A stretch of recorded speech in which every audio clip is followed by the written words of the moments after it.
I can see that people are still joining. I think we can make a start. Um, Hi, good morning, everyone. Good afternoon. Thank you for joining us this morning for this webinar by the UNESCO Chair in Disaster Risk Reduction and Resilience Engineering. In this webinar, we explore the idea of building climate resilient transport by evaluating networks as interconnected systems, not as isolated parts.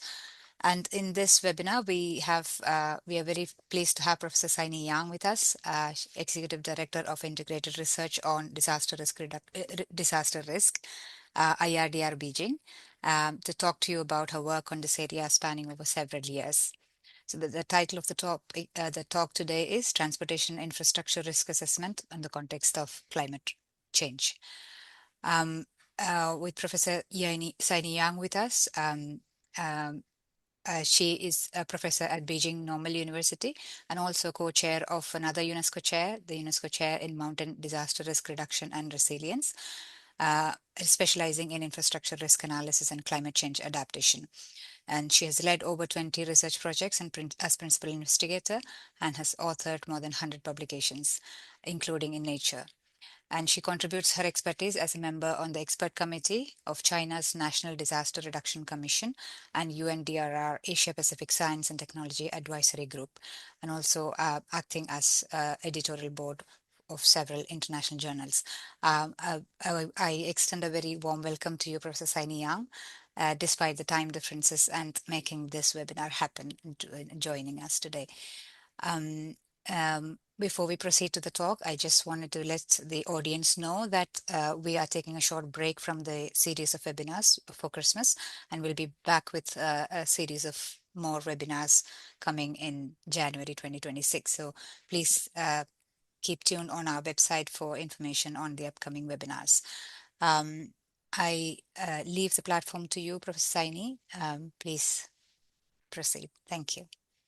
Thank you very much, Ashna. So do you mind if I take some time to share my screen? Yes, please. Thank you. So please let me know if you can see my screen. Because the document is quite big, so it may take some time. Okay, can you see that? Yes, it's all good, yeah. All right, thank you very much. So also I'd like to thank our organizer inviting me to this UNESCO Chair talk. And as the co-chair for UNESCO Chair Mountain Disaster Risk Reduction and Resilience, I'm really happy to collaborate with our dear Professor Dina, my longtime friend.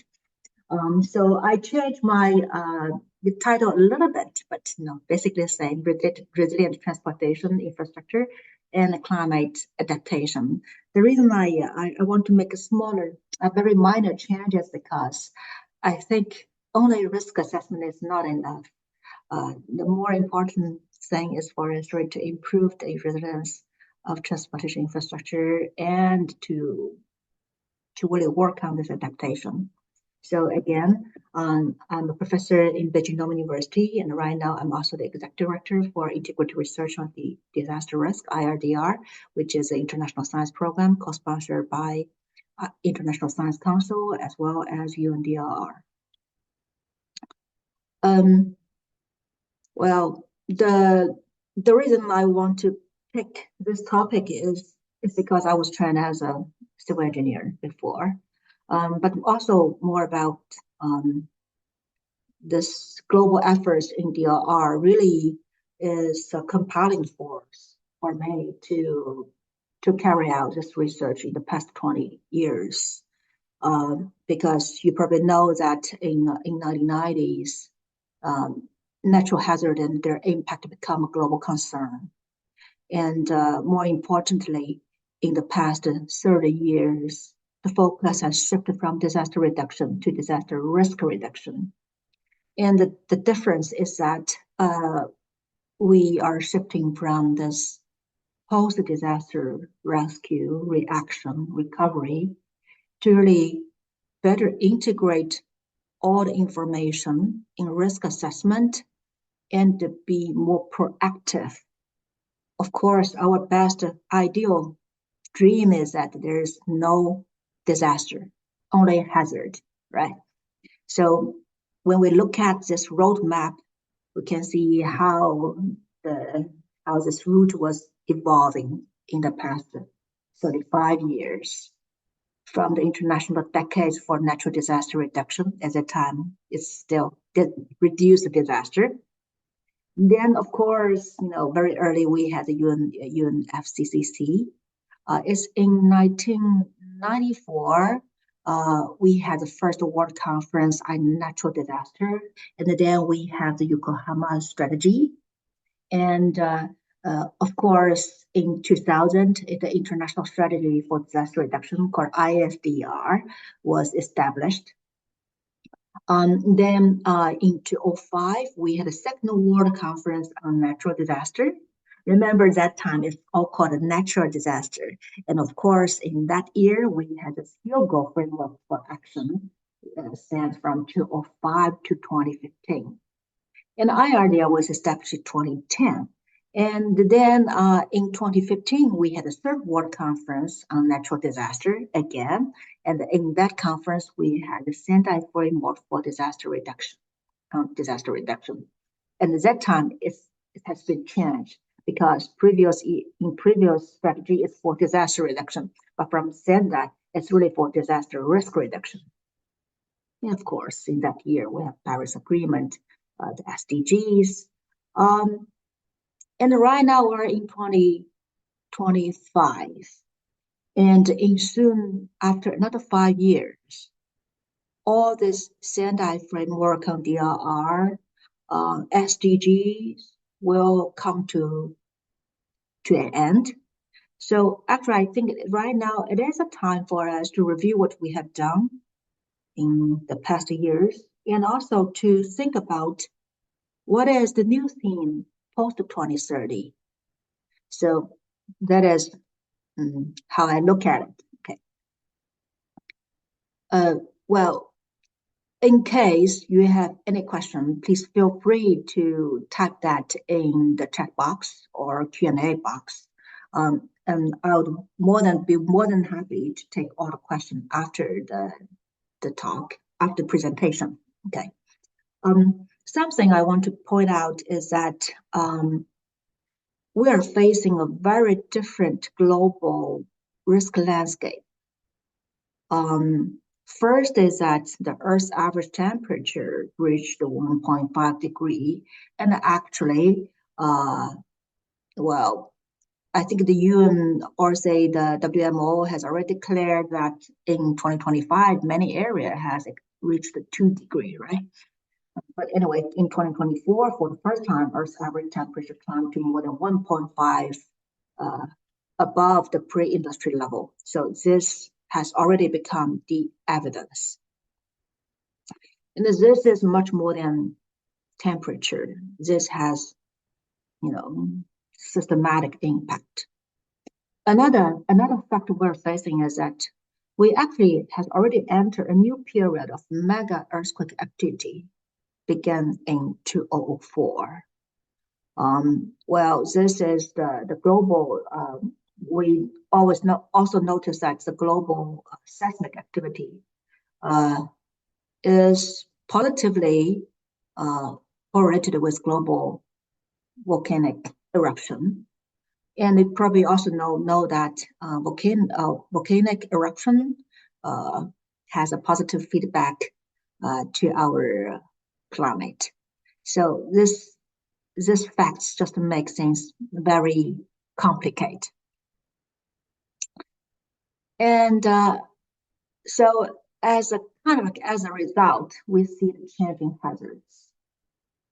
So from the increased temperature, it is accompanied by the increased water moisture supply.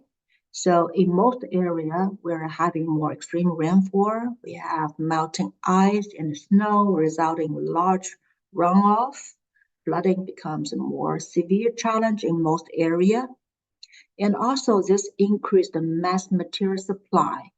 The degradation of the cyclosphere reduced the stability of slope soil. In recent years, you probably noticed that we are globally we're facing more disaster chain, or say compound disaster, that usually is extreme rainfall, then induce flash floods, then induce landslide, debris flow. And of course, with more mass material supply, we actually will increase energy, the potential kinetic and thermal energy.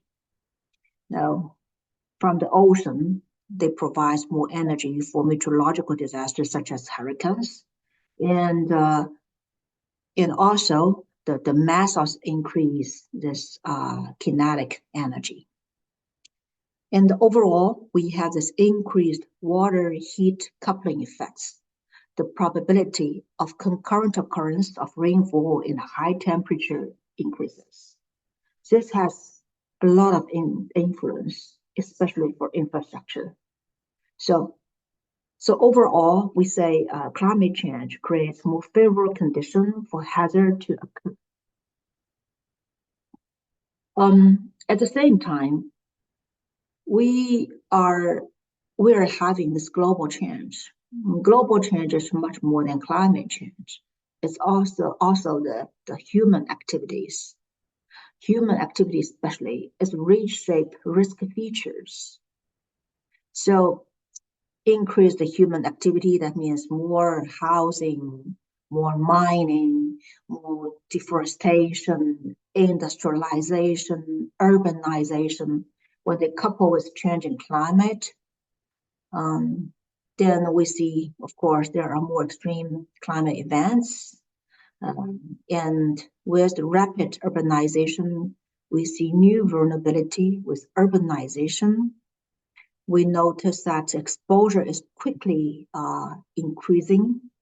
And also when we look at this, further impact is that from the natural hazard sites, usually it has longer duration, they have larger and more intensive events and higher frequency.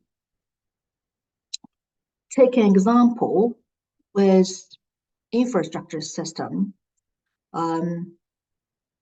You probably know this is a picture that from Dhaka city, which is in 2012 or 2013. This one is not induced by landslide, it's mainly a technical hazard. And here, the picture on the bottom, this is New Orleans. New Orleans, you probably know Hurricane Katrina. Hurricane Katrina, definitely this is a natural hazard, but more importantly, the disaster is caused by the failure of the dike system. So yes, technical hazard is bringing more disaster because urbanization just bring more population to cities. And on the other side, extreme hurricanes, extreme natural hazards, they're just more fearful, more damaging, that they can cause a failure of infrastructure. And I want to share with you another example, which is the 2008 windstorm in China. This is also a very interesting case that is a typical example of cascading effect. In 2008, in January, in southern China, because southern China used to be quite warm. It's the winter temperature usually is above 25 degrees. But in 2008, in January, in the main parts of southern China, more than 4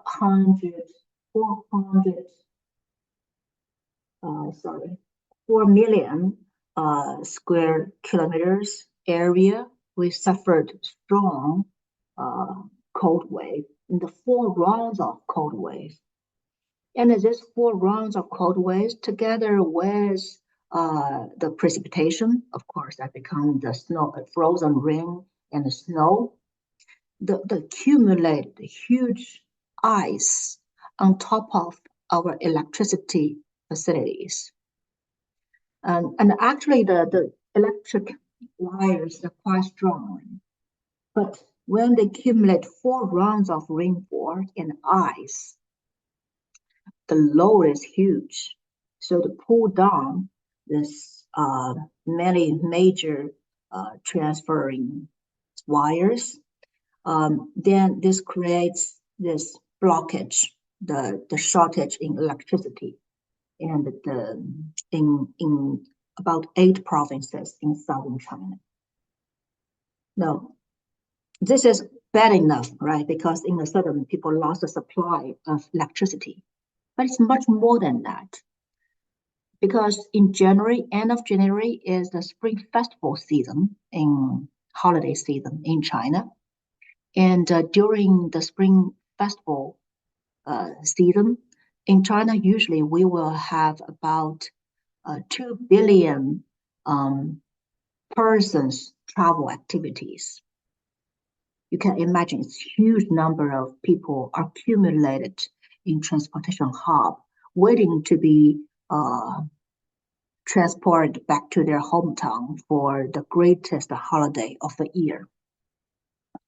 But because we lost the electricity, then basically the communication system is down, and also the transportation system is down. If without electricity, then the ice on the rail, the ice on the road cannot be cleaned out. They cannot be heated up, right? So the ice are frozen on the rail, on the road. So actually nobody can travel. So this cascaded effect in such forces has huge impact in the economy. And also this creates a lot of issue with social safety because so many people accumulated in transportation hubs and they can go nowhere. So the loss is huge. This loss is almost the same level as Wenchuan earthquake. You probably know that 8.0 magnitude earthquake in that year happened in May. So because of the year, I still remember in 2019, UNDR proposed that build to last, which is to strengthen the resilience of infrastructure. And if we look at the global strategies, like SDGs, like Sendai Framework for Disaster Risk Reduction, they have very clear indicators for infrastructure resilience, like SDG 9, SDG 11, and also even in 13, they have something relevant. And if you look at the Sendai Framework, the 7th goal is reduce the damage to critical infrastructure and disruption of basic services.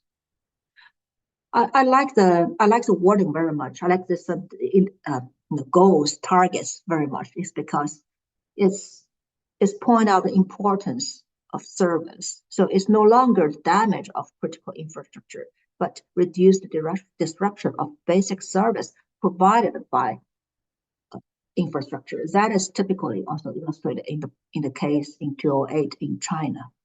So we can say that infrastructure resilience is the common focus of multiple global strategies.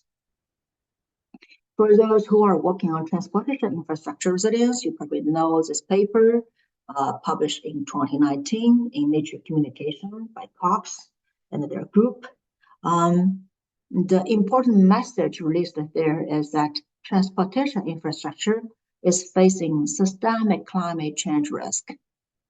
And in numbers, about 74% of global transportation assets will be affected by 1 in 100-year floods, temperature, precipitation.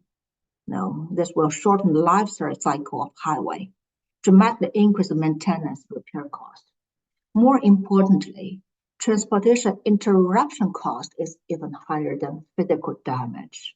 So I think this is also a very important conclusion that, yes, when we are looking at the climate change risk of transportation infrastructure, we need to look at this physical damage. We need to look at its associated maintenance repair cost.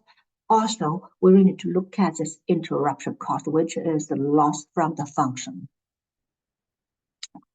And also, from a risk governance perspective, we know that we're we're facing the challenges for a more connected world. Like everything are connected with each other, right? I guess you're all familiar with these figures. These are from this global risk report by the World Economic Forum. We notice that like many of these risks are connected. So this brings us to a very interesting topic that yes, we know that infrastructure are connected with each other. We know that risks are also connected to each other. Then what is the best way for us to understand it? So with this, I also want to talk a little bit about the definition of resilient infrastructure. I know there are like so many different definitions of resilience, especially for resilient infrastructure. But I think overall, we can kind of summarize this resilience into 4 perspectives: the capacity to resist the shock, the capacity to mitigate impact, and the capacity to recover and restore. And more importantly, is if the infrastructure system can have the capacity.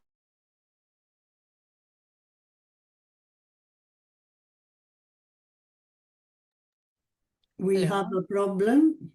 Okay. She's connecting back. Yes. Saini, you are muted at the moment. No, I noticed that I kind of like I got disconnected. Can you hear Yes. me right now? Yeah. Yes. Can you see my screen? Not yet. No. Can you share it again? Yeah. Yes. It seems that probably it's a connection issue. I apologize. Can you see my screen right now? This is in the Yes. resilient infrastructure part. Yes. Yes. Okay. Thank you. Well, this connection is always we are seeing the first slide and not in presentation mode. So. Oh, really? Yeah. Okay. So how about this one? Yes. Perfect. Can you see this? Thank you very much. This is where we lost you. Yeah. Yeah. Sorry for this technical issue. But anyway, what I want to say that here I listed the 4 perspectives that I think is very much relevant to how can we define what is resilient infrastructure. It is much more than the physical resilience. It's also about this capacity in mitigation, in recovery, and also how can we better adapt to for better future, adaptation for better future.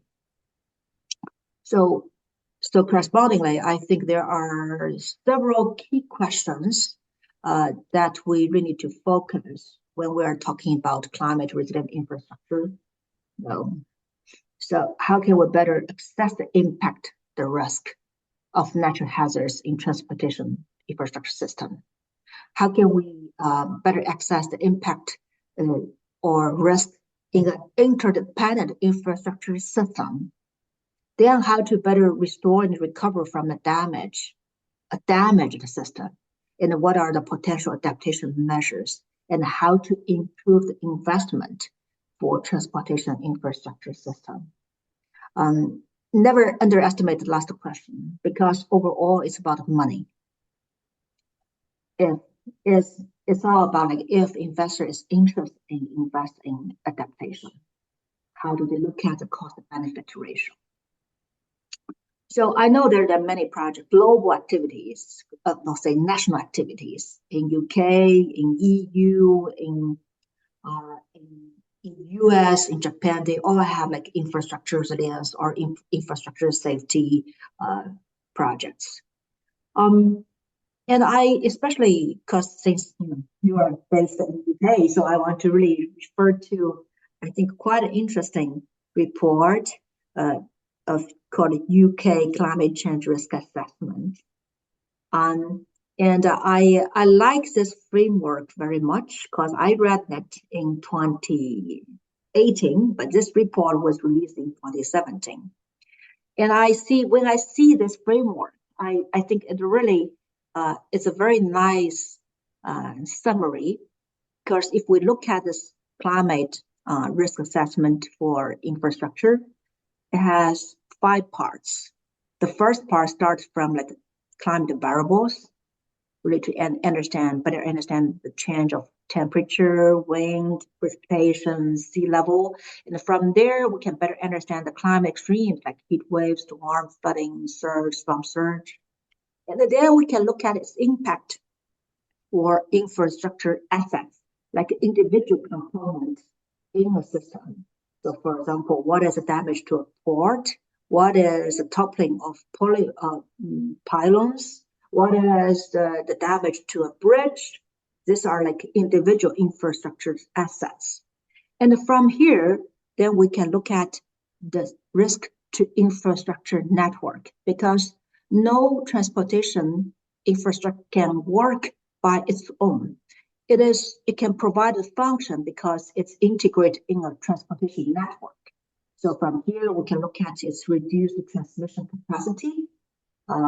We can, in electricity system, we can look at this reduced generation capacity, loss of power, and road closure, different when we really look at not as an individual component, but as an infrastructure network. Then from here, we can look at this infrastructure interdependency risk, because as the example showed in 2008 in China, no infrastructure system right now can exist by its own. Even electricity system cannot, because if any electricity system was damaged, you need to take the transportation network to go there and to fix it. So how can we better assess this interdependent infrastructure systems risk? If all these are clear, then we can go ahead for systemic risk to better understand its impact to the destruction of supply chains, to understand its macroeconomic impacts. So I think this framework totally makes sense. And today, I want to introduce some of our work starting from 2011, because back in 2011, in China, we started the 973 project, which this is like the National Key Research Project.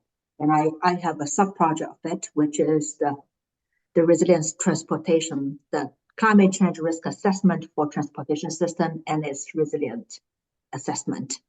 And we almost take a very similar approach as in the 2017 UK assessment. Then we started from the hazard side. Then we look at the physical damage. Then we look at the system damage, which is like transportation system or coupled system.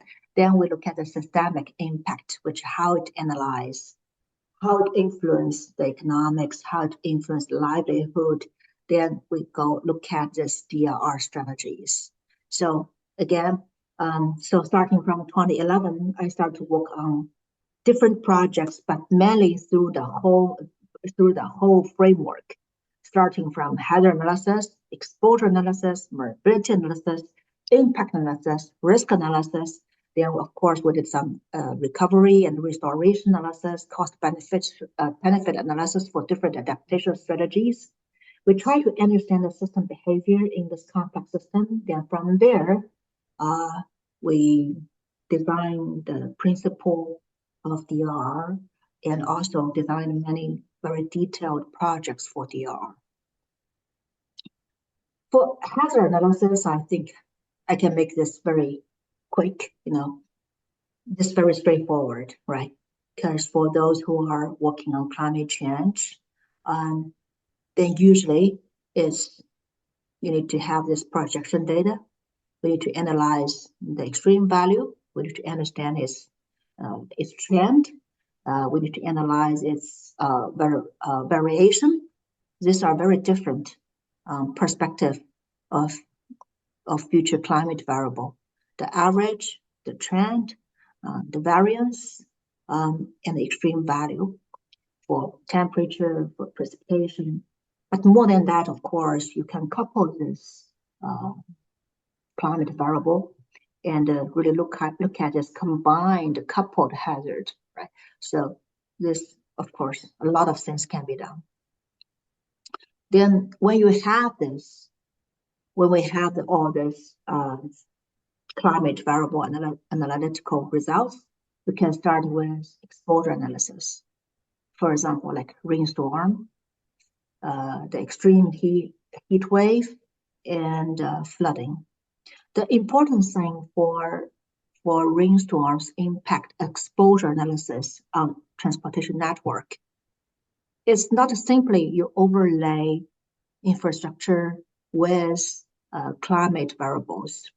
It's more about what is the right variable that we need to pick. For example, when we are studying this rainstorm exposure transportation network, we didn't look at all the intensity of rainfall. We actually look at two types of rainfall. One is this minor rainfall, which will influence, which will generate this water membrane on the surface and change the friction coefficient, and it creates probably more traffic jam or traffic accidents. And another type of rainstorm we're looking at is the very heavy one that really will reduce the visibility and creates issue for transportation. And when we are looking at extreme heat, exposure analysis for extreme heat, we didn't use the degree like 35, 36, because that doesn't make sense, right? And what we're really looking at is a change of threshold. Because for road surface, it depends on the materials of the pavement. The different materials will have different melting point, right? So it can be 45, can be 50. So what we are looking at is really how this surface temperature will, how many days it will be to exceed this like a threshold. Because these are the numbers that really indicate the damage of the infrastructure. Similar thing is for flooding. Flooding, of course, we can use many. If we have the precipitation, if we have this like hydraulic model, you can have the flooding. But more important question is, will this flooding influence transportation infrastructure? Because for any infrastructure, we definitely have protection, right? We'll have this, usually the road surface is 3 to 5 meters higher than the ground. So this exposure analysis need to more focus on the actual need of transportation system. Then the third type of group of work we're doing is impact analysis.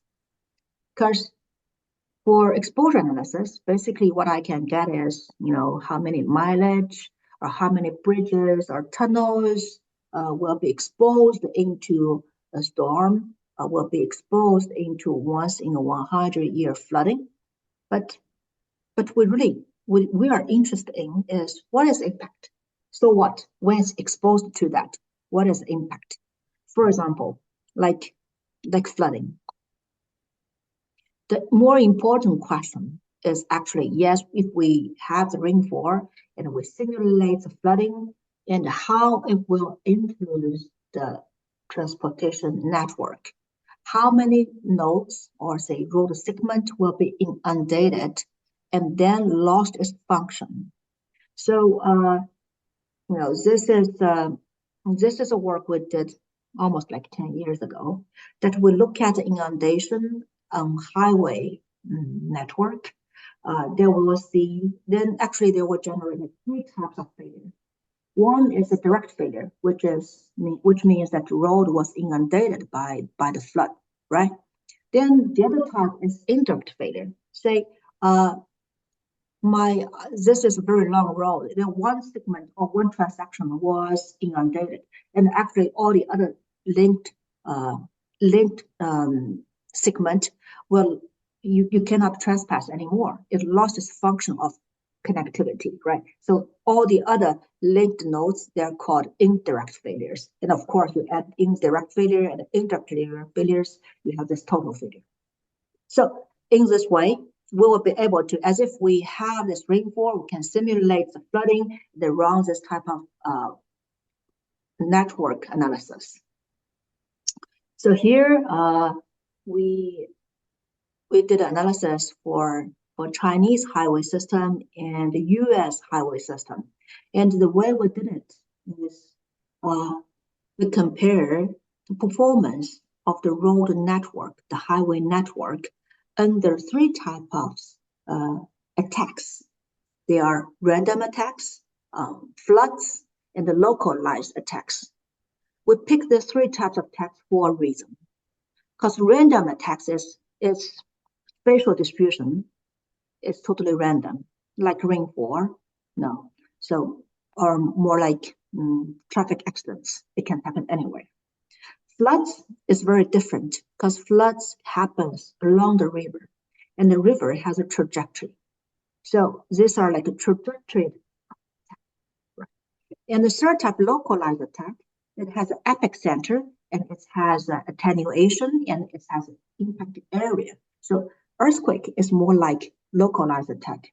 So we observe. Of course, we run like thousands of simulation on the two highway networks in China and the US, and we observe the network performance. And what we can see that is that random attacks will bring the highest the network function decrease, and then it's flooding, and actually for localized attacks is network system influence is the smallest.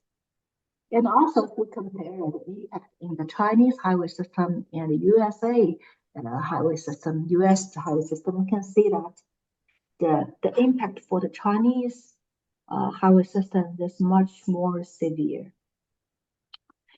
And of course, it's a very interesting observation. So we try to understand if it's in red, that means loss of function, the loss ratio of function is higher. If it's in blue, that means it can maintain its functional function, the system function. And the reason is because the road network in China and in US has huge difference. Because in China, our highway system is highly concentrated in the southeast coast.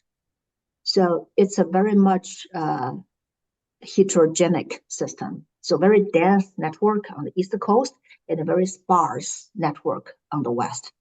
But in the US, if we look at this network, it's more evenly distributed.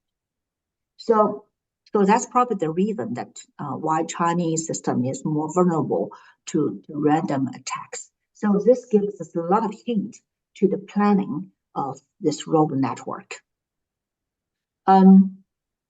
So we also, from here, we notice that there are many like a tipping and a cascading effect. This is more like the system behavior in a complex network. And of course, for this work, we also formulate, we formulate a new model to predict when the system will have this abrupt change. We call it tipping points.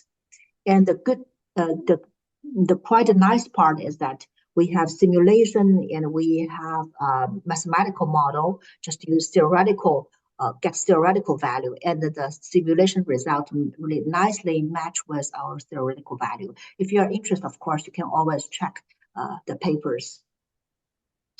And then that is more like impact. So what is the risk analysis for function from the physical damage to function? So to study that, we took Hainan province as example. The reason I took Hainan province is because it's relatively a closed system because it has a very clear boundary. It's an island, right? And this area has like 10 to 20 different typhoons, which is tropical cyclones every year. And we have about like 60 years cyclone trajectories. And also they have very clear highway network. So what we did is we collect the information and then we build up a very simple but effective framework that first we collect the natural hazards, which is tropical cyclone. Then from there we start to develop the Monte Carlo simulation. They use this Monte Carlo simulation. We can simulate 10,000 of tropical cyclone that will influence Hainan province. The second step is we define a functional fragility analysis, which means for each typhoon, we'll simulate its progression, and we generate its wind field for the whole process, and we run this Monte Carlo simulation. And you probably know that, like usually for freeway or highways, they have road closure when the wind speed is surpassing certain threshold. Of course, in China, that is more about like 15 meters per second. Then, if we can define this, we will be able to define. We can do some network functionality measurement. So how do we measure the function of this road network? It can be connectivity, or it can be the shortest travel time. It can be the delay of the network. It can be the transmission capacity of the network. You can define your network functionality based on the need. Then with this, we can go on with this Monte Carlo simulation. And if you can run this Monte Carlo simulation for 10,000 times, then definitely we can come up with exceedance curve. But here, when we talk about the exceedance curve, it's no longer the physical damage of the roadway. It will become the functional damage exceedance curve of the entire road network.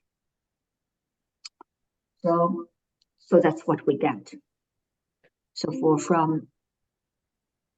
so here you can see that for different severity of functional damage, we have associated with different probability after 10,000 of Monte Carlo, 10,000 of tropical cyclone simulation. And from there, we can see the exceedance probability, and then we can calculate the return periods. Frankly speaking, when I look at the return period, it scared me, because I actually get this data from one of my friends. He was working in the department in Hainan province. So I asked him, hey, what's going on? When I look at this research outcome, I noticed that almost every 2-3 years, the entire road network will lost half of its function. Basically, it's half of the highway network in Hainan province will kind of disabled. Is that the case? Then my friend told me, yes, that is a situation. Every 2, 3, 4 at most years, then they will encounter a very severe typhoon, and at least half of the roadway will be closed and lost function. This actually has lots of implications.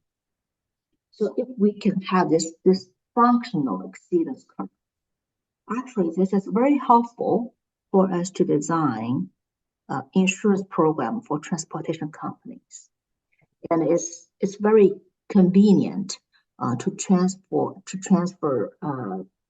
that into the investment. What is the size of losses functionally is associated with typhoon every year?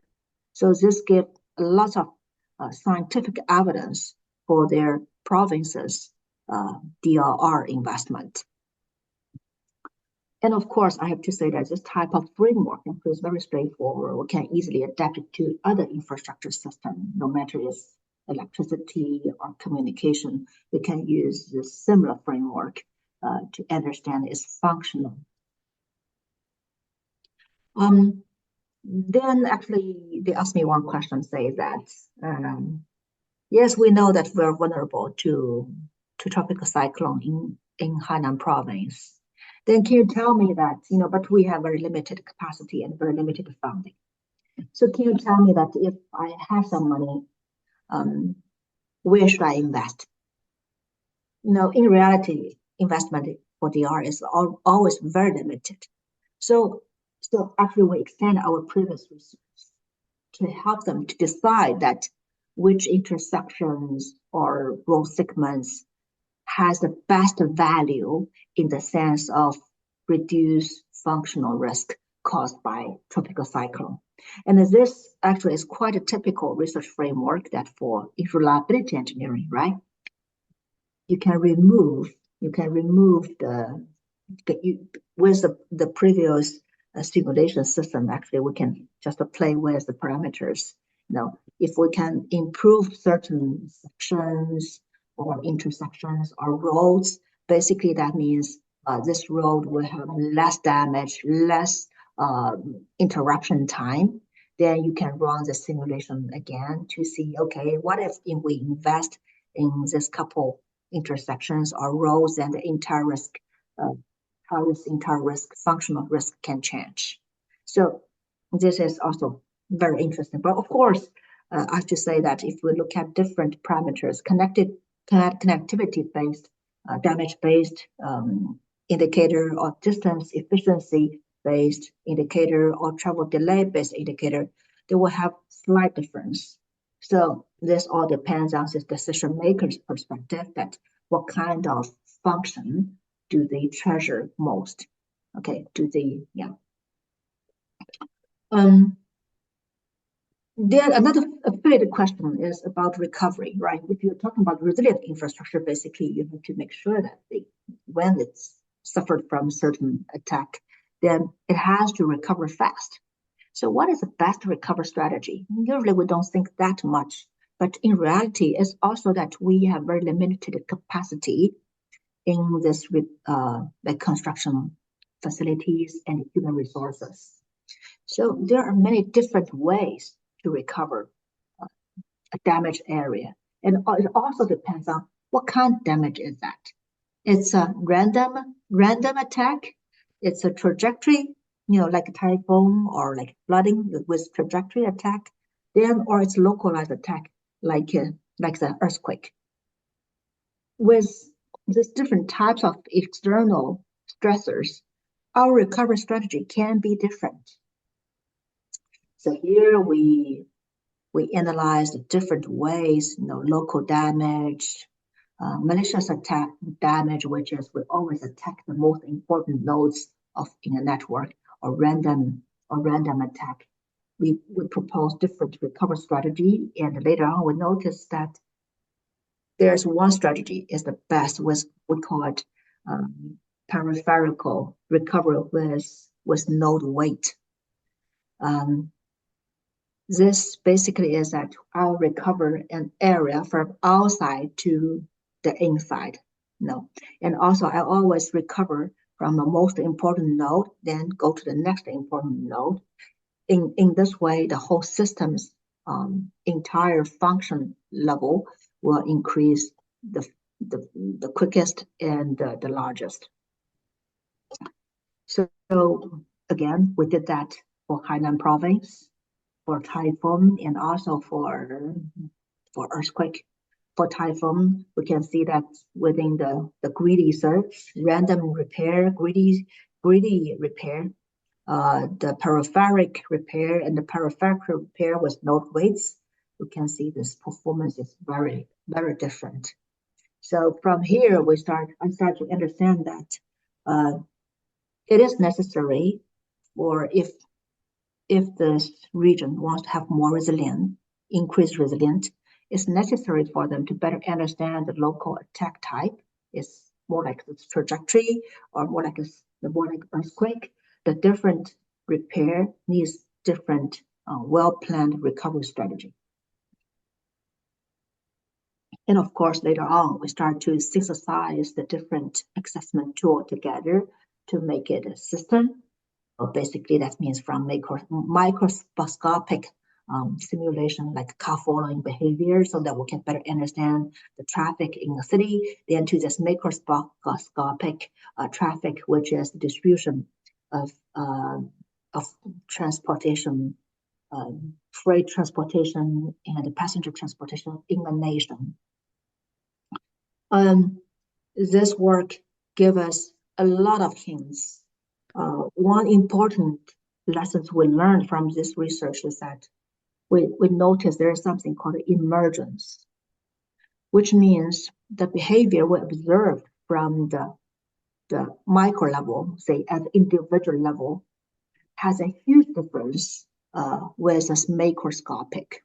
So this gives us a lot of like systemic risk insights that if we are looking at very complex systems like transportation system, electricity system, or coupled system, we cannot just draw conclusion from this microscopic.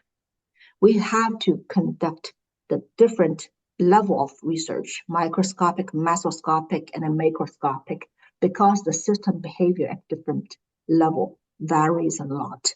And this gives very different implication for the policies, for the regulations, in this design.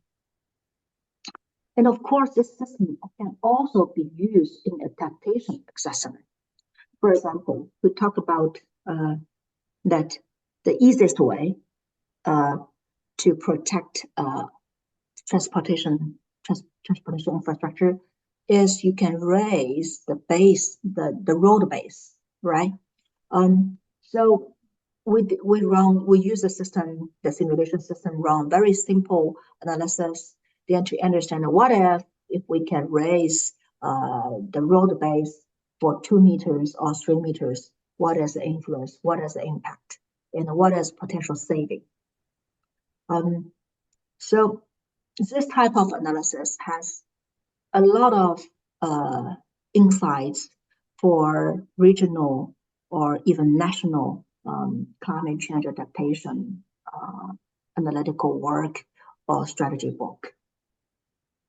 Then from there, we start to look at some other impact areas, like, yes, we know that infrastructure are coupled with each other. So let's look at this performance of the system when this infrastructure are interdependent. So what we did, basically is we want to understand the cascading effect in interdependent networks. So what we did is also very simple. Coupled the highway system in China, which is the red lines, and also then the railway system in China, because these two are heavily dependent on each other. They're not independent. They're dependent on each other. If you really want to take the rail, you have to go to the rail station, right? Then you can travel from. You first need to go take the roadway, or say from your home to the station, then take the railway, then go to the place you want. There are a lot of details here. I probably don't have enough time to really explain everything, but the key message we learned here is that when infrastructure systems are coupled with each other, the performance of this coupled system will be very much different from an independent system. And also in a coupled system, say for example, a dense network coupled with some sparse network, the response in this subsystem also has huge variation.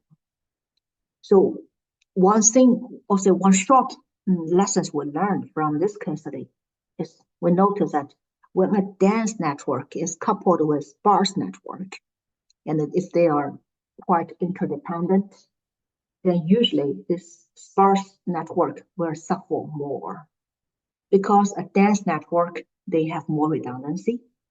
So they have higher tolerance. But if a sparse network is coupled with a dense network, then the sparse network has very low redundancy. And those cascaded shock to the sparse network sometimes can create abrupt change, or say abrupt failure, or say total failure in this sparse network. So this give us a lot of interesting implication. Even more than just the infrastructure system, is also very meaningful for social network and also economic network.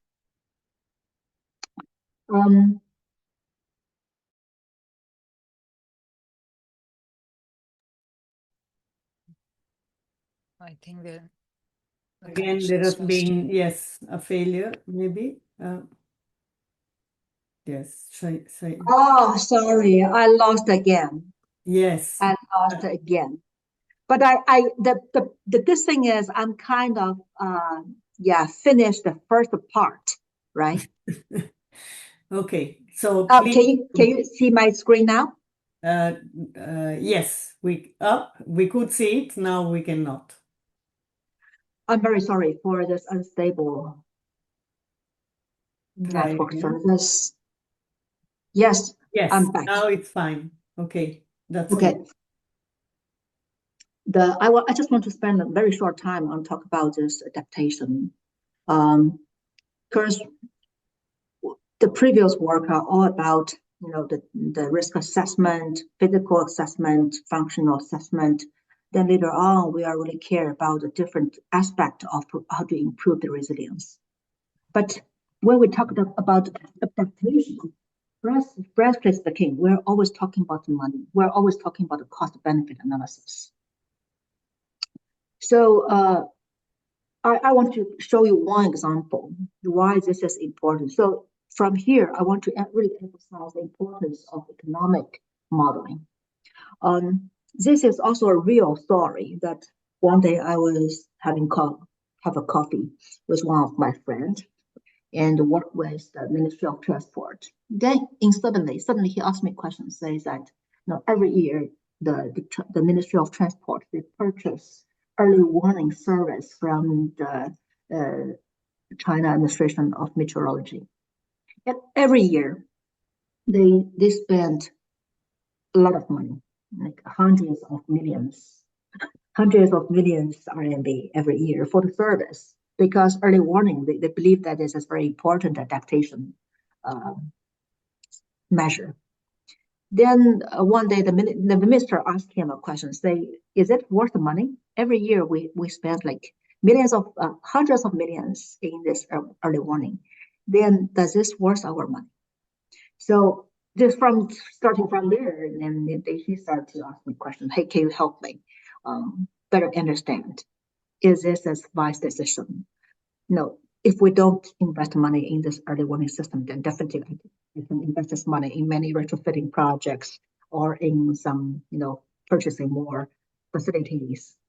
So they gave me some data, in the past, and almost in the past 10 years, from 2014 to 2023, the highway monitoring data. So from there, I will be able to see that what are the most important hazards ordered by total delay time, by blockage mileage. You probably notice that most of them are landslide, haze, rainfall, geological hazards, snowfall, these other things. So all this actually are highly relevant to early warning, to meteorological hazards. So what we did is we set up a loss estimation framework. We use that data to better understanding what is the direct loss, which is the cost they paid for the service, the loss of infrastructure, the loss for the maintenance. And then we also look at this macroeconomic losses. When you have the road closure, you actually reduce the transmission of the freight and the human. This will have direct influence on livelihood and production. So if we can introduce all this information to a macroeconomic model, such as IO model, output-input model, or CGE model, then we will better estimate what is the indirect loss. So after we finished everything, they were very happy because they noticed that the macro level indirect economic loss from the road malfunction was much more than the direct loss caused by the physical part. It's 10 times, 20 times more than the direct damage. And when we look at this early warning, and of course, they give us a lot of data on like how this early warning system was working. Then we notice that the weather early warning service really can reduce losses, and it can reduce more losses with benefit rate, this exceed cost by a ratio about like 40 to 50. I was shocked by these numbers because sounds too good, right? Then I checked some World Bank report, and they report a similar number. This cost-benefit ratio for early warning system range about like 20 to 40 to 50. So I pointed this out is because I was trained as an engineer. So I was more on this fragility part or physical damage part. But right now I notice that it's really necessary for us to really have this transdisciplinary research that really look at this function, then look at this potential impact of functional loss in economic. And this gives us a more comprehensive or systemic view of what is the real risk of transportation infrastructure system. Well, I still have many other slides, but I want to go quickly. For adaptation, of course, there are still many other ways, for hazards. I know that we can, in the city, we cannot reduce the rainfall, but we can use the green roof or change of land plan or the land use planning to reduce the ground runoff. And for vulnerability, we can protect the critical link. For exposure, we can use early warning or flexible working time to reduce the demand. So all this is a combination of toolbox. You can use this hard adaptation as well as like a soft adaptation. The more important thing is how can we better synthesize these different adaptation measures to generate the maximize the benefit and minimize the cost. So we recently just, I even forgot to put the link there. We recently just published this one in JERMA, which would take Beijing as example. We use the hazard simulation tool, and then we use the SUMO, which is transportation model, and we introduce the green roof adaptation measure, the link hardening measure, and also work from home flexible exposure adjustment measures, and run this cost benefit analysis. And also, I just skip these details.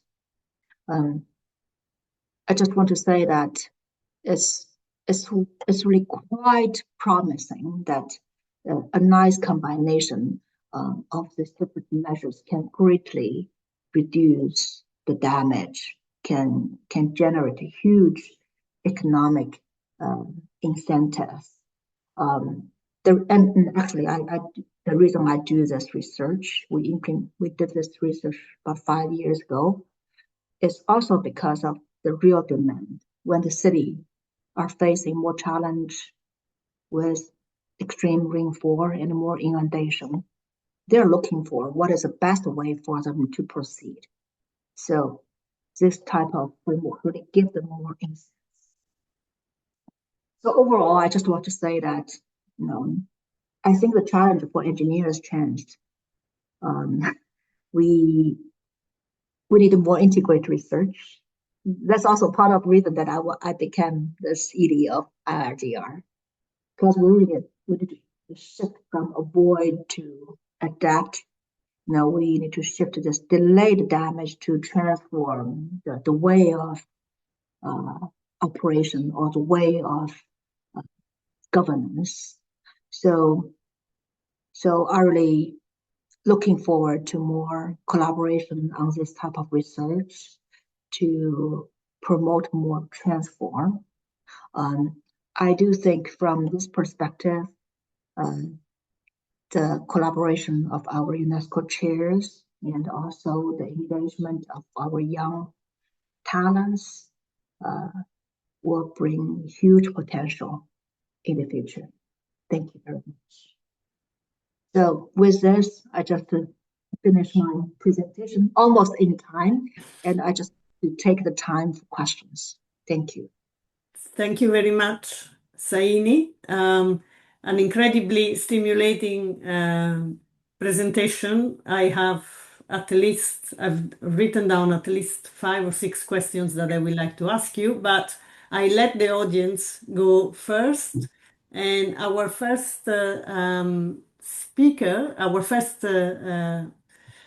person in the audience is Ali Osman Onsal.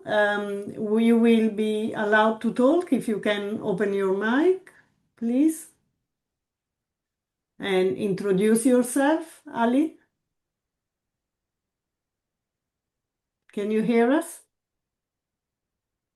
Ali Osman Onsal? Yes. Yes, I can hear you.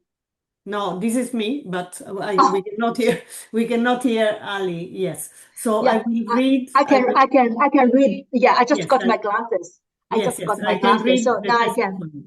So what does a resilient city looks like in 2030? This is a very broad question. Yes.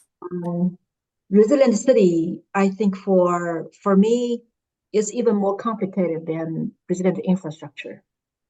Because infrastructure itself is difficult enough, right? Like how can we have better, can reduce the shock, well, basically with the same intensity of shock, we have no impact. Or if it's over the threat, then we can reduce the negative impact. Then of course, how can we better recover, restore the function? Then how can we better form this capacity to adapt to the new challenge? What I'm thinking right now is like for society, because when we're talking about resilient city, it's much more than infrastructure. It's also about the environment, the institution, the technology, more importantly, the people. So, but my understanding is that these dimensions are pretty similar, which is the 4 dimensions. How can we resist the shock? How can we mitigate the impact? How can we better or faster recover, restore the function? And how can we build up this adaptation capacity in the long run? I think these are similar. But I just want to say that I think for resilient city, it's much more complicated. I know that many cities are working towards that. I know that you probably know about this Next Day Resilient 2030 projects globally. There are more than 2,000 cities have their own strategy, right? But I think the 4 dimensions I mentioned, they are in common. All countries or cities are looking forward to some progress in those 5 dimensions. Just the detailed scheme actions toward the 4 dimensions are different, but I see very common goals in these 4 aspects. Yes. And Ali is also asking, what are the barriers to increasing international cooperation for disaster risk reductions? And what role can universities play in testing and refining resilience models? I think this can go together. Yeah, I think Ali asked very big questions. Yes. Yes. My understanding is that disaster risk reduction itself is international. Though we see some local disaster, but something like climate change, they are just global, right? And of course, if you look at like Europe or Asia, you see many transboundary issues. So I think naturally, DRR welcome this international collaboration. I think that the current issue, there are many ways international cooperation can proceed. The sharing of data, it can be tricky, but this makes a lot of sense because extreme events is still rare. No, it's just unwise to let one city to suffer from all kinds of extreme events. It's better that we can learn from the extreme events in other cities, and we can get the lessons, we can get experience, and get prepared. So for me, this is already enough incentive for us to promote international collaboration on DRR. And of course, from there, we can look at collaboration on modeling, methodology, right? And also we can look at the sharing of technology products. One example can be targeted AI. In recent years, almost all of the domain has to embrace AI. My group is also working on that. Today I didn't have time to introduce them, but when we try to set up like AI model for DLR. Then when we're doing that, we notice that we just cannot do it by ourselves because the resources too huge. It's just need to synthesize the different data resources, publication resources, methodology resources together. Then we can utilize the computing resources to learn from this, computing infrastructure to learn from these resources. This also needs collaboration. And of course, when I say like learning from each other, this sometimes also means like learning from each other's institutional progress. I think this is also a very cool perspective for international collaboration. I think another thing I can think of or encourage international collaboration on DLR is capacity building. Because since last year, I became the ED of IRDR. I have visited many different places. So now I have a very clear understanding that the capacity in different region or country varies a lot. So I think international collaboration can start from there. You bring the capacity in developing country or developed countries to developing countries, to those areas which are familiar with one hazard, to those areas are not familiar to those hazards. For example, like heat waves. Our tropical countries, actually, they have lots of experience in coping with heat waves. But in northern countries, Siberia, they have no experience, right? So many of this, what we have learned in the past can be shared with different regions. So I see huge potential there. And I remember the second question is regarding, well, it dismissed. It's about the role of the university. Yes. No. Okay. In developing joint models. Yes. I think for universities, the cool part of university right now is our students come from different places. They actually bring in different local knowledge to a research institute. University is also a research institute. And in this way, and also university is more neutral agency, because it will be much easier for universities to collaborate with universities. It will be easier for university, students to collaborate with different universities. This is a very unique advantage of university, but also in some sense, it's also a disadvantage of universities. Just because our students come after 3, 4, 5 years, they graduated, but if you really want to work on this modeling stuff, really work on this, tool development, it needs to be continuous, right? We always keep progressing. So sometimes it's an issue for me right now. Is like the former students' codes cannot be easily understood by the new students. So that's an issue. But the good part is the students, they're from different areas. They really brought new information, even for me. I think globally that's also the case. So I think it's very important to help the university students to collaborate from different universities, from regions. And from there, probably we can have some interesting models and interesting tools. So this is how I look at this question. Thank you very much, Saini. And there is a question from Lakshman Shrikant. Lakshman, if you would like, I will open your microphone if you can introduce yourself, please, and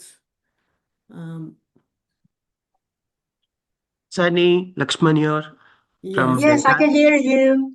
I can Awesome. hear you. Thank you Awesome. so Yes. much. Can you tell us a bit about yourself and then your question, Yes. please? Yes, I'm Lakshman. I work with Deltaris as part of the Safe and Resilient Infrastructure Department and work a lot with Elco Cox. Okay. And with regards to, and mainly we focus on transportation infrastructure resilience. And I was really curious about your presentation and especially the criticality, importance, impact analysis that you did. Phenomenal work first. Thank you so much for sharing. But I was wondering, would the impact or the criticality that you assessed, would it change between a passenger transport and a freight analysis? Yes. Yes. Definitely. It has difference if I'm using freight transport or passenger transport. Because if I'm using the freight transport, I may look at um, this delayed time and the turnover because transportation of goods basically is money, right? It's business. So people really care a lot about because if there's delayed, there's gonna be penalty. So when I define this function, I really can define the function, key function variable indicator as the delayed time loss. No, the increased delay time or the time loss. And for passenger transport, this of course is one way, but probably you need to care more about the safety itself, the physical damage itself, because the physical damage sometimes indicate this person damage, right? Because this is something that people really cares more. And also for passenger transportation system, sometimes we really care about accessibility. So can this network provide the basic service to the people living there? So my point is that when we are analyzing this type of criticality or impact analysis, you need to have a very clear goal. So what is your research object? It's a highway itself, or you're looking at the freight transportation on the highway, or you're looking at the passenger transportation on the highway. Then in this way, we need to have a better understanding of what is the real demand there. Do they care about the passenger safety most? Or are we looking at the function as a government? I may look at the function if my transportation system can provide accessibility to the people, right?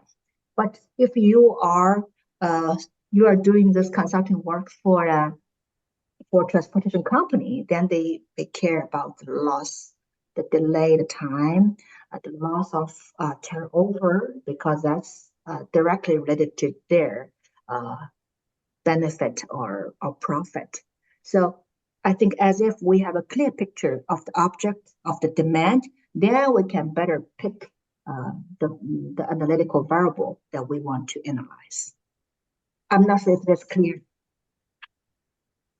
Yes, thank you so much. And Thank you. now we have Vittorio Esposito. Again, Vittorio, if you can open your microphone and introduce yourself. Vittorio? Hello? Well, there are two-part questions here. The first one is that from an issue on data. So if you can expand on how you deal with data gaps, because very often you have maybe enough data on one of the parameters that you use to determine the impact, but not on others. And then, well, there is a question on fragility curves from literature. I will read Okay. that later, but also whether you are using open data, or you are using customary data, Saine? Okay, so actually, in the past 1 hour, I've introduced many projects. You probably can tell that they are from this research topics come from different come from different person or different agencies. Yeah. Sometimes, yeah, if I work with the Ministry of Transport, then usually, for example, the cost benefit analysis, that my friend was directly from the ministry, and that they are facing a real problem from the minister, right?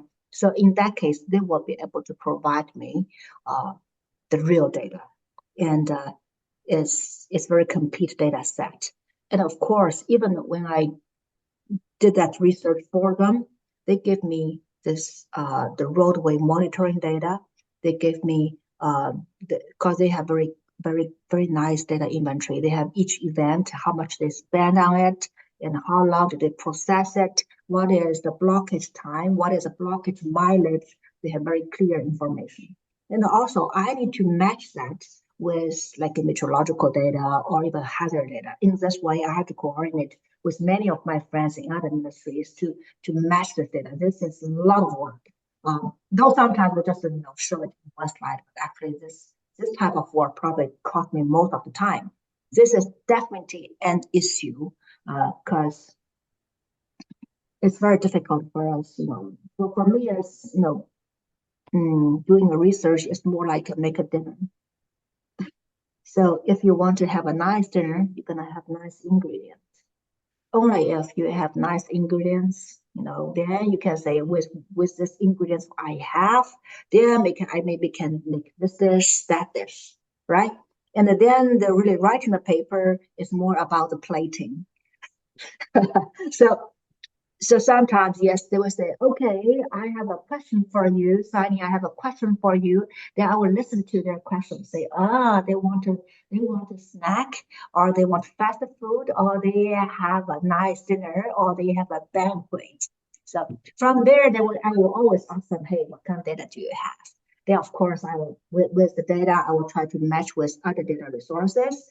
Then I will check the data inventory to see, okay, these are the inventory I have. These are the ingredients I have.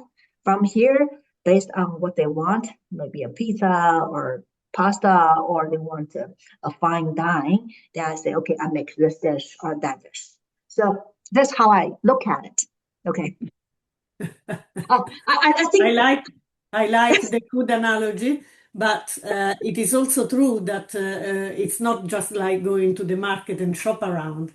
It is true that sometimes getting the right data takes quite a long time and a lot of negotiations, even yes, with your client, even though they might be the people that are actually paying for your research, they might not be ready to disclose. exactly.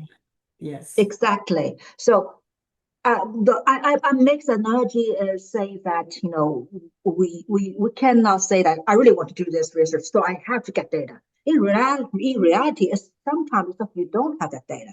So it is very important to look at what data can you have, and this collection of data, the cleaning of data, the preliminary analysis of data take very long time, a lot of energy. So yeah, we all know that, right? Yes. So There is an issue there is quite of a tension, let's say, between the fact that as a researcher, we are increasingly being asked to solve this kind of systemic problems, but then the stakeholders at the other end, they are not prepared to open their data sources for us to actually properly develop robust models. So there is a tension there that probably needs to be resolved, maybe by international organizations as well as by the ethics of research. The second question that Vittorio asked was more specific to the adaptations. And it's quite an interesting question because it's stating, very often we are using fragility functions Yes. when we consider the system that are that are taken from literature, because again, in the economy of the project, you might not be able to develop every single fragility functions. So how do you modify that, and how do you robustly assess the effect of the adaptations on the fragility functions that you have adopted? I think, yes, number one, yes, in most of my research, I just adopt the fragility curve from literature. This probably is the case for most of our research, because fragility curve itself is very expensive, right? Fragility curves usually comes from either experiments or numerical simulations. And of course, sometimes it can come from statistics. So what we do usually is, when we adopt some fragility curve, we'll use the fragility curve to do some estimation. Then we find one real world case and to test this estimation. Where is the real losses? If there's no big problem, I can feel comfortable that yes, we can use it. So this is how we proceed. And for adaptation, when, for example, we can what if I want to raise that one is more about a scenario. It's a scenario. What if question is a scenario. I can say that, okay, I adopt this green roof strategy. Then this green roof strategy, I can see that if I adopt it for 1 square meter, what is the cost? So in a region or in a city, maybe I can have maybe like not 6 million square meters. I can adopt the strategy. Then what is my cost? And with the scenario, I can analyze that. What is a reduced flooding? What is a reduced impact? And is this a cost beneficiary activity adaptation measure? This is how we look at. So my understanding is that for adaptation analysis, most of the time we're making the scenario comparison, not the exact time, not the exact number. So basically, is for adaptation, you can compare the with, without. You can look at a different combination to see which kind of each combination, or if with, without. It's a scenario. What we are working on with this analytical framework basically is running this scenario comparison, and it picks the best scenario, and as that use that as our input for policy or planning. So that's how I look at it. Thank you very much, Saini. So you don't really use updated fragility functions in these cases. Very difficult. Very difficult. So Vittorio, however, with our group, we have done a project in which we looked at schools and bridges, and it's you can find the details on our website on the UNESCO chair, and we have indeed tried to look at how we update the fragility functions in order to take into account adaptation at the specific building type or bridge type. Yes. Mainly for earthquakes, but also for flooding. Yeah. Now, can I just add to that, yes. Dina, as well? So things like glossy parametric based classification of your structure, whether it's a building or a bridge, if you have different design levels that you can identify with a particular typology, then maybe by an adaptation, if you're just changing the design levels, yeah, then yeah, in our cases, we have seen that you can then look for a new fragility function that fits the new design level. So it's still from literature, but it can be updated with respect to the design levels for the particular hazard case. Yeah. Thank you, Asana, for puntualizing what I was saying. Yeah. We have Johnny Vega. Let me open your microphone. Yes, Yeah. here you are. Hi, Johnny, can you? It doesn't seem to work. Oops. Yes. Yeah, but I can see the question. So thank you for the presentation, Dr. Yes. I'd like to hear your opinion on how the framework apply in countries that in such as US and China can be adapted to developing countries, especially in tropical regions where road networks may be more precarious, geographically conditioned more adverse, and the country's budget for adapting them or making them more resilient more limited. Now, I think the framework I introduced can be applied in developing country in tropical in tropical region, and the reason why I introduce this criticality identification, the recovery strategy, is just for this purpose. Actually, even in countries like the U.S. or China, always have limited budget for adaptation measures or making infrastructure more resilient. We are always making decisions with insufficient money. So it's always a question that which investment can bring in the largest benefit. So that's why, especially we need this type of analytical framework, because at least from this analytical framework, we can have better understanding that what kind of activities or what kind of components or which area, if I invest in that, it can bring us the system the largest return. So my quick answer is yes, this methodology can be used in developed countries, in tropical regions, even in countries with very limited budget in resilient infrastructure. Yes.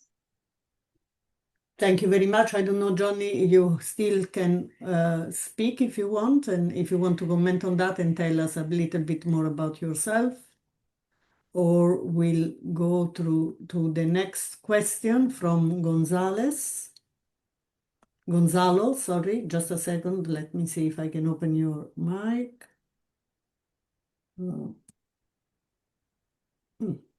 I cannot find you. But I can see the question. Is it possible to Yes. run this kind of models in real time to optimize transportation during climate emergency in and after crisis recovery? Are there practical examples of its application?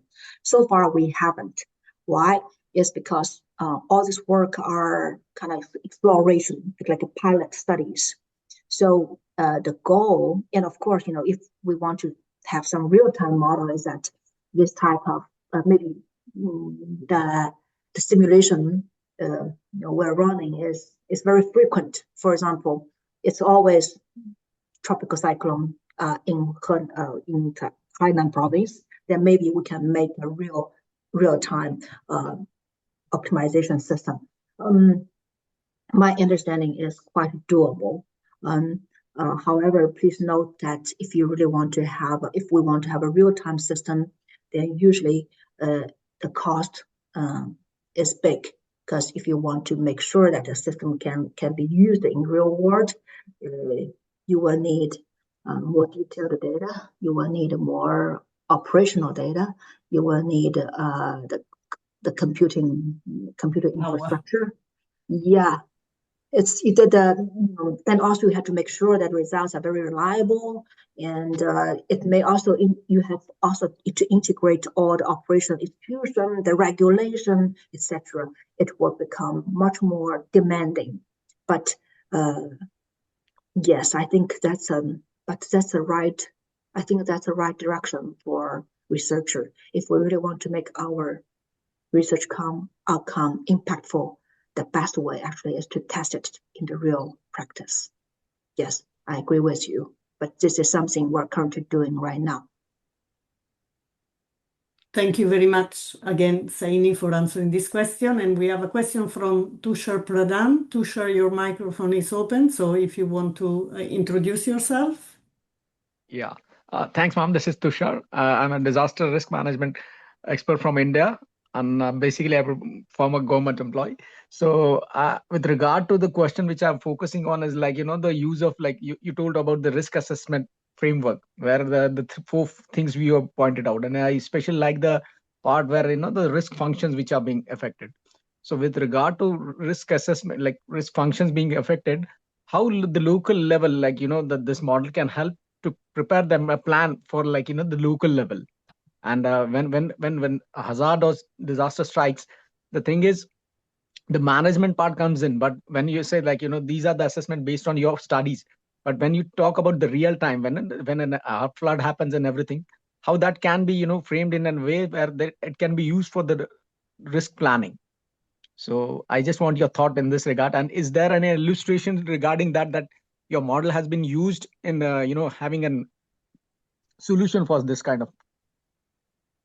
That's it. Thank you. Okay, so excuse me. So to start, what is your definition for local? Local in the sense that the last mile, like, if it's in the Philippines, like it's a barangay, a small unit of, like, a remote place which is being managed by the small administration, where the resources are already less. So when you talk of, like, this model is talking about the entire country level and, the top level, but when we say that, like, the implementation should be from the bottom up level.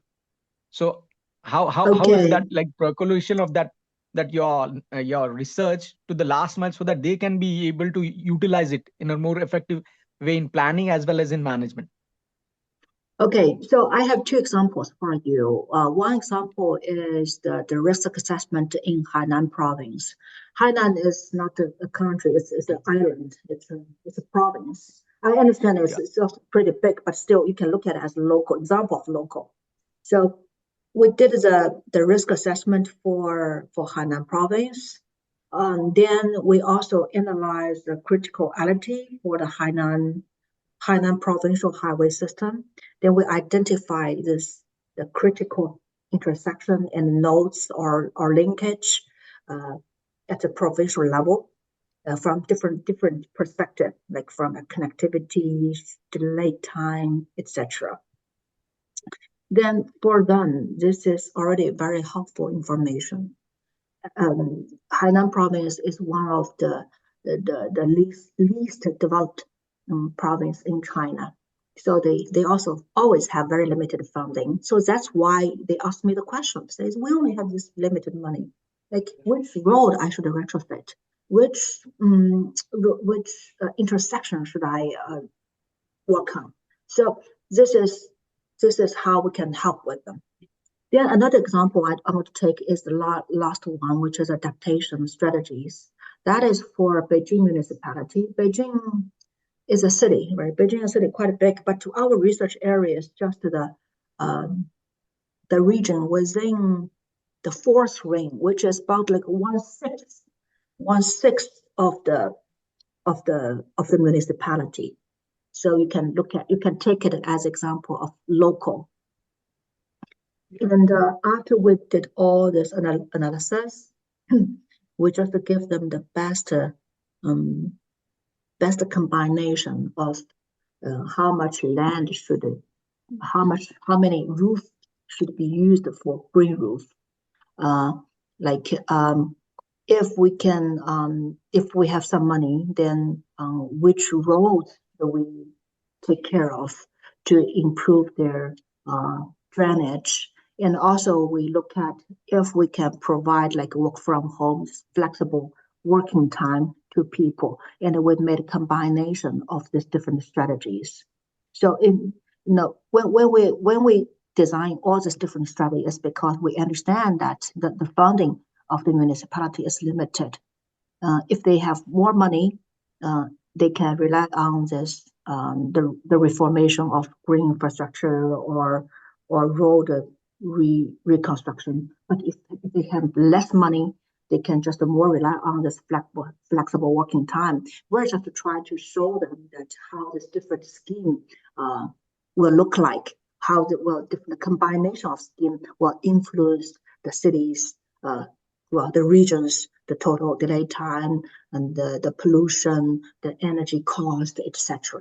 So I think from this way, it also can be very helpful for a smaller region or a local area, even a part of the city.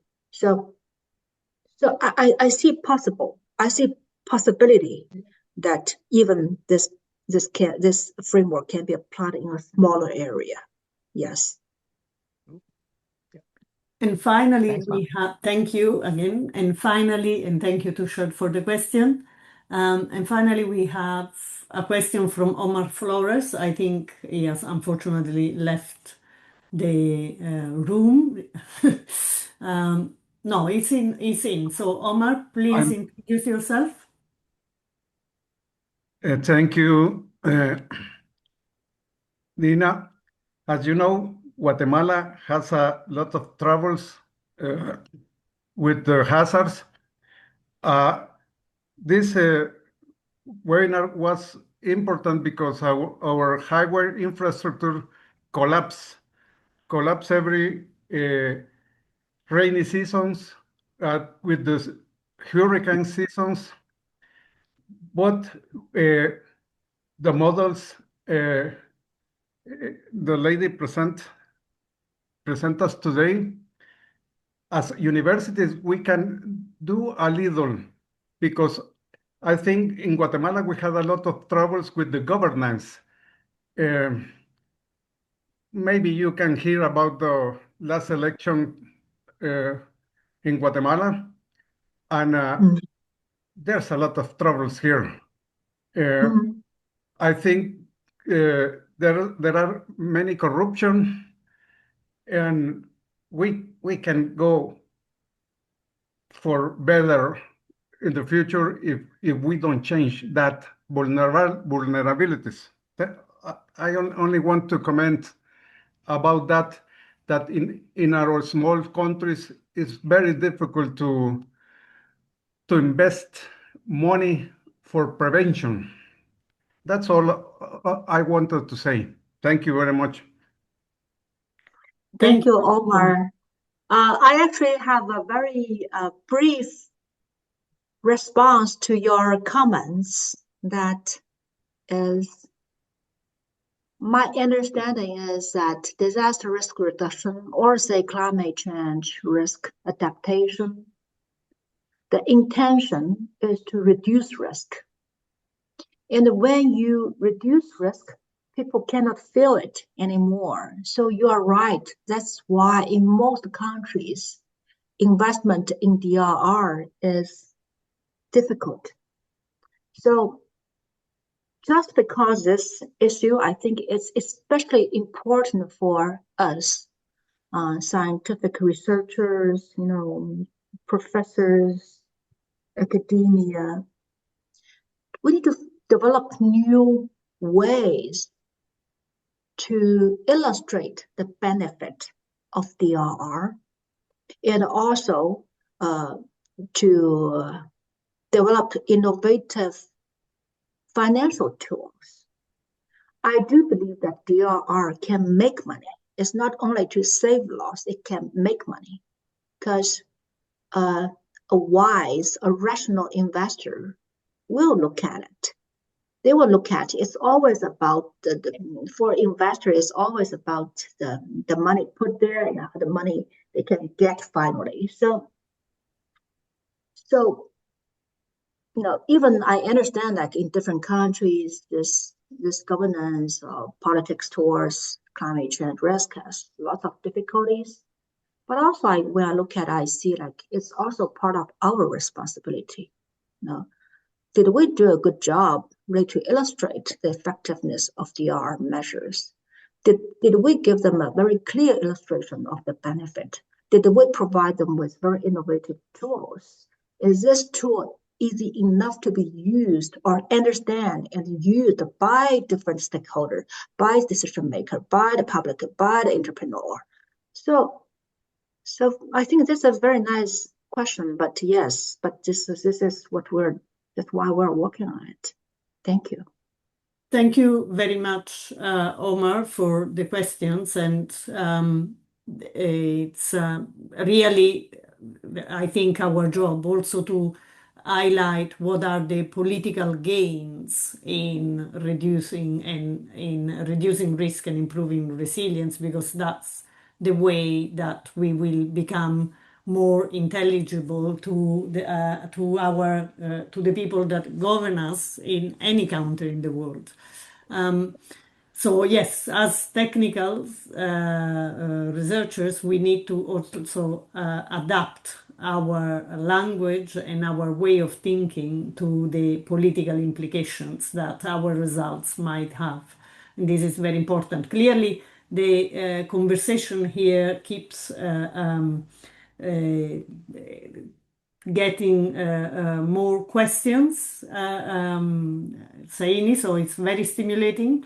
And this is from an anonymous attendee, so I will just read it for you. What are the key challenges to be cautious in addressing infrastructure resilience in post-conflict or countries affected by protracted conflict?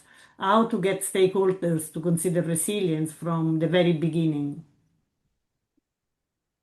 Well, this is a tricky question. For this question, my understanding is that for those for the post-conflict countries, when people are thinking about resilience, they have a different dimension.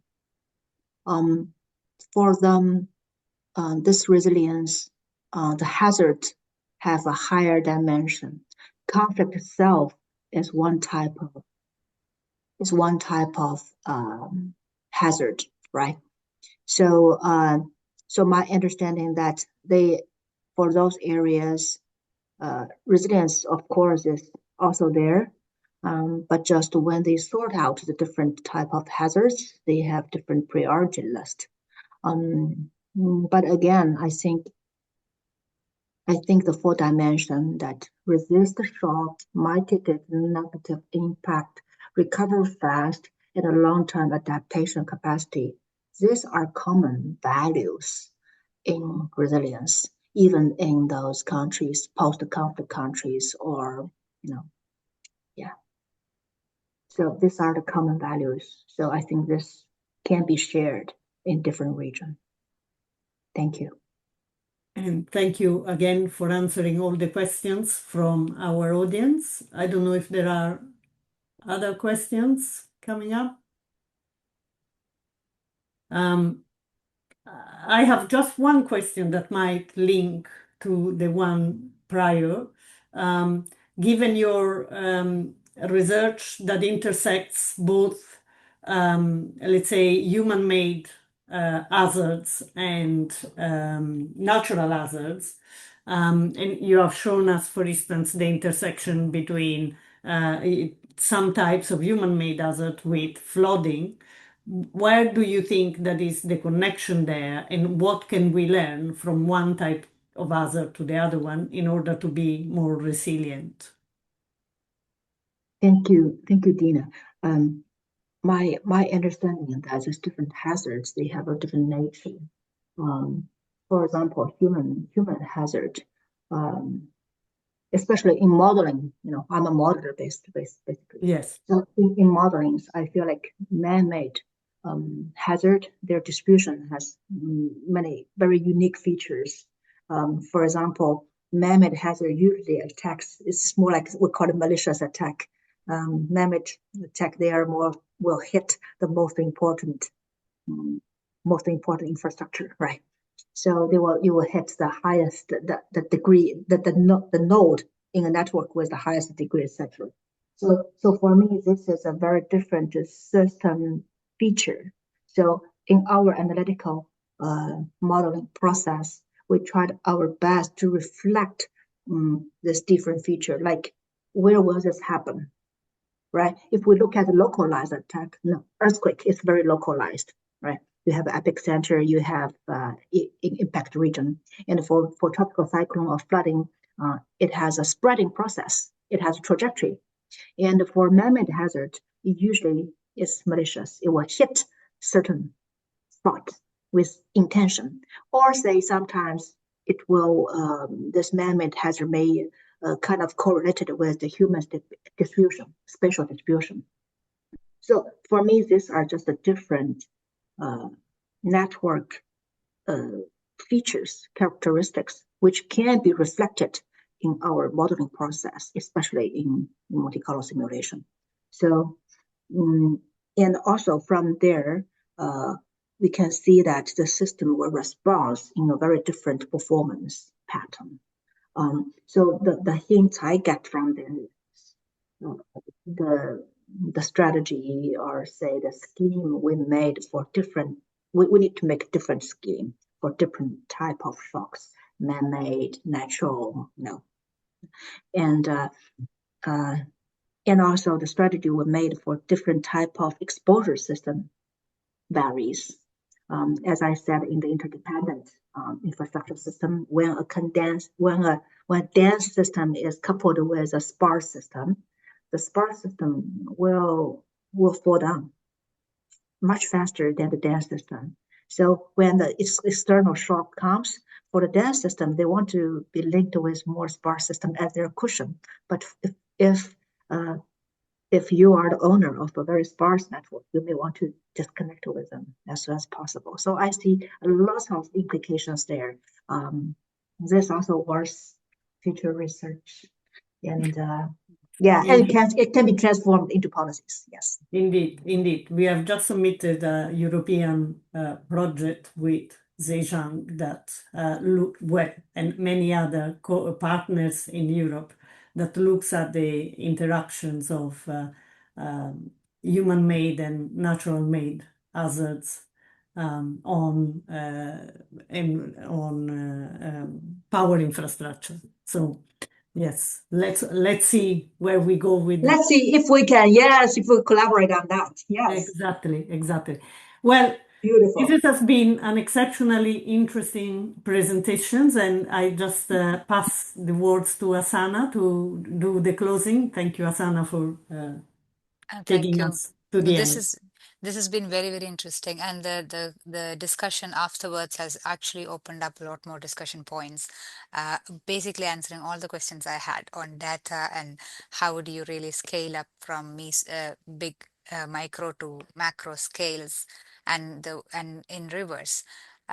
It's very, very interesting, and I hope people who have been attending, and also those who will attend on the recordings later, will find it very useful. And specifically, one person was asking if the links to these papers can be shared, and I hope it will be okay to share with them the published paper and the links to them. Yeah. And we will also be uploading the recordings online, so those who missed it and those who want to revisit some of the points, I hope that will be very helpful. And thank you very much for this very engaging talk, Saini. I hope we do get you back in the future again for another interesting discussion. And thank you all the participants for staying till the end and for the engaging discussions. Yes. Thank you very much. Thank you again, everybody. And well, we are going forward for a break now until mid-January, but we will send you invitations soon for the next series of talk. And have a nice, well, in the West is Christmas break or New Year breaks, depending on how you look at it.